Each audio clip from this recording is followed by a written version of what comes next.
Combo Frami, dami mo kasing kaibigan na political analyst. Magandang umaga sa lahat ng mga nanonood at nakikinig sa programa mo ngayon.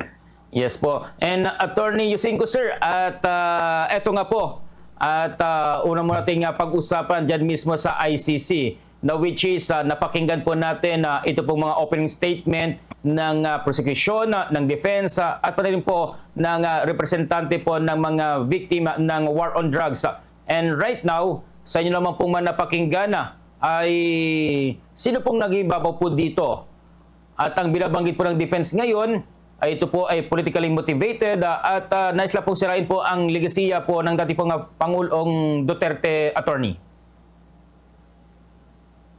Alam mo, Frami, kasi sa totoo lang, ang background ko talaga is litigation. Ano? Yan ang talagang pinanggalingan ko bilang isang abogado ay litigation. So, nung inoobserbahan ko yung mga kahapon, yung mga statements, ang umaandar sa utak ko is litigation, no? Kung ano yung dapat gawin pagdating sa litigation. At ang nang ibabaw sa akin, Frami, ay ang sense ko parang walang overall defense strategy yung kampo ni dating Pangulong Duterte. No?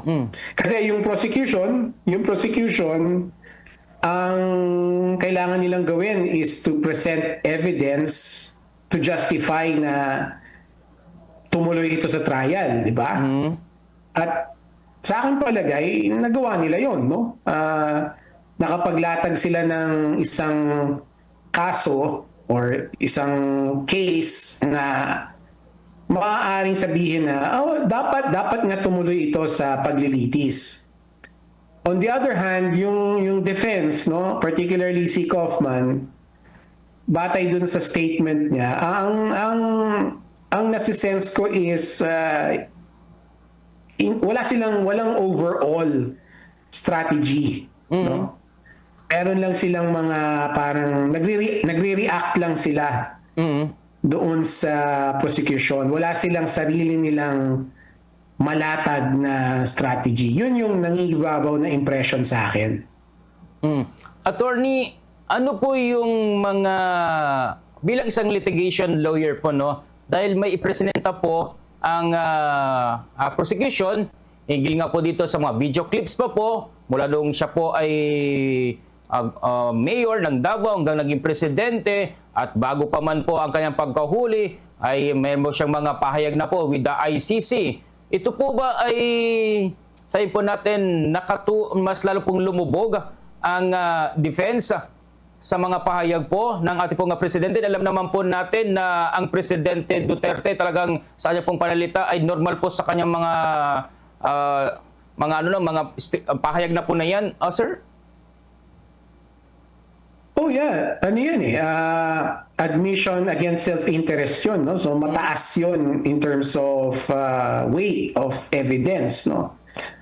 Pero alam mo, Frami, hindi lang naman din yun ang ebidensya ng prosecution, no?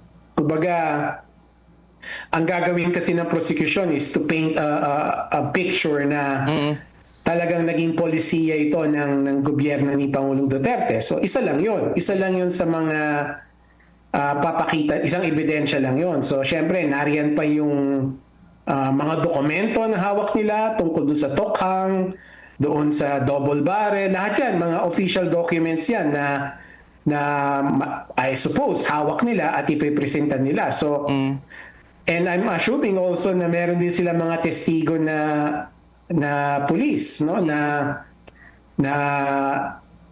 kasama doon sa programang yon, doon sa Tokhang, sa double barrel program, at of course nariyan na yung testimonya ng mga kapamilya ng mga biktima, no? So yung mga video, yung mga sariling salita ni Pangulong Duterte, they are strong evidence and helpful, but they are not the only evidence na susuporta dun sa sinasabing crimes against humanity.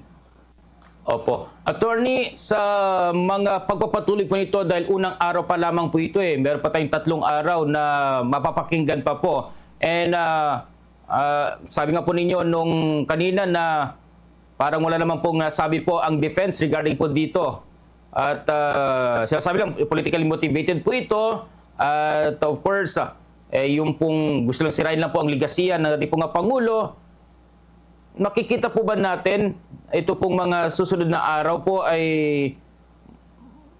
may parang surprise or kaya po ay what do you think, sir? Kasi parang nakiram na ano tayo, curious po sa mga naging payag po itong si Kaufman with this na parang gusto lang po nilang sabihin na walang jurisdiction ng ICC sa kanila kasi mayroon pang jurisdiction ang meron pong justisya sa Pilipinas, attorney.